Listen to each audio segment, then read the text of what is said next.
Bien, para iniciar el video, la explicación que yo quiero dar, siento que es importante aclarar que considero que no debería verse la historia únicamente como una sucesión de hechos pasados, sino que para mí importa una memoria colectiva. ¿Por qué menciono esto? Porque siento que la historia le otorga un sentimiento de identidad y de pertenencia a una sociedad específica. Y esto para mí es bastante relevante porque así como la persona, como el sujeto visto de forma individual necesita tener una identidad, necesita poder conocer de dónde viene, poder conocer sus orígenes, para poder entender quién es, lo mismo le va a pasar a las sociedades. Las sociedades requieren poder entender y poder vincularse con su historia para que eso les permita conocer lo que se encuentra a su alrededor. Las instituciones, los valores, las creencias, los problemas y por supuesto, y no menos importante, el derecho. Este derecho que yo estoy mencionando ahora mismo no es el mismo derecho que conocíamos o que se conocía hace 20, 30 o 50, 60 años atrás, ni tampoco será el mismo dentro de varios años en el futuro. Eso sucede porque el derecho es una institución que va a ir mutando con el paso del tiempo acorde a las necesidades que tenga esa sociedad en ese momento específico de la historia.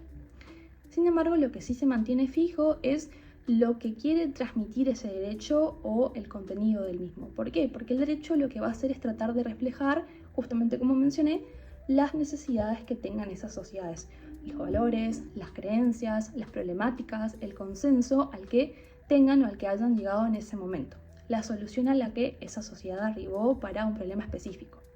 Por eso siento que conocer la historia del derecho es importante porque nos va a permitir conocer cómo se crearon esas normas, por qué se crearon, cuáles fueron sus fundamentos,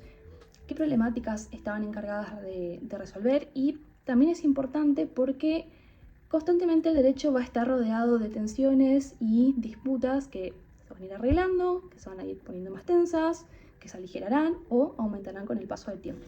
Un primer ejemplo de lo que yo estoy hablando podríamos verlo reflejado en lo ateniente al contenido de los derechos humanos. Muchas veces decimos que estos son intemporales y a la par universales, pero la verdad es que su contenido va variando, va cambiando, dependiendo del contexto histórico al que nosotros nos estemos refiriendo. Es por eso que en clase habíamos tenido el debate acerca de si estos eran inherentes al ser humano por solamente ser tal, o si son construcciones culturales. Pero la verdad es que si nosotros apreciamos con un poquito más de detenimiento la historia, vamos a notar que el contenido de lo que hoy llamamos derechos humanos es el resultado de un conjunto de luchas sociales, revoluciones y diversas problemáticas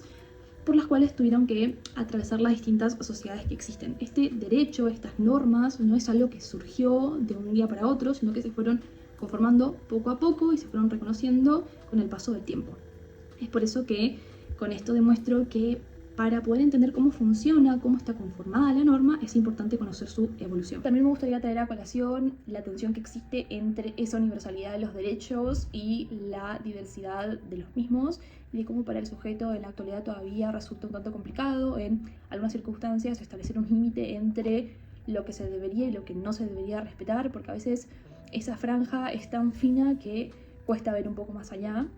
Para ejemplificar esto que estoy mencionando ahora, podría mencionar los casos que vimos en clase, como ser el de las Kumari Devi, que son niñas en Nepal que son obligadas a vivir gran parte de su niñez hasta que tengan su primera menstruación, una vida como una diosa, están siendo endiosadas por la comunidad, las cuales no les permite vivir una vida normal ni tampoco ejercer sus derechos, no se les pregunta qué es lo que quieren, no se les deja disfrutar de su vida. También tenemos casos como de la mutilación de las zonas íntimas femeninas en algunas ciudades de África y de cómo son prácticas que culturalmente se siguen ejerciendo actualmente, y la comparativa que existe con la circuncisión en los hombres en algunas culturas religiosas, y también está el uso y la prohibición del velo, del hijab en algunos países. Con esto a lo que yo quiero llegar, lo que quiero tratar de demostrar es que nosotros para diversas situaciones no podemos aplicar ni ver el derecho de forma abstracta, sino que requerimos de un contexto histórico y cultural que nos permita entender cómo es que funcionan las distintas comunidades y de cómo deberíamos aplicar y cómo podríamos saber que el derecho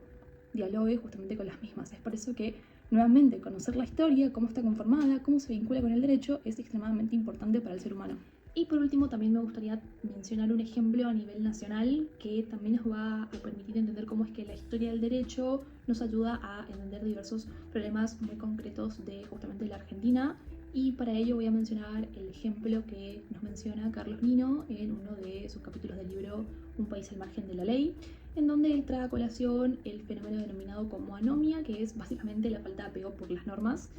Él nos comenta que a lo largo de nuestra historia se repiten distintas conductas que nos permiten ver justamente este problema reflejado, en donde justamente hay un desapego por parte de la sociedad al cumplimiento de las normas, como ser el caso en donde hay una evasión impositiva o la naturalización de lo que sería el trabajo en negro, o también el incumplimiento de normas urbanas de tránsito. Y él lo que nos quiere hacer notar con esto es que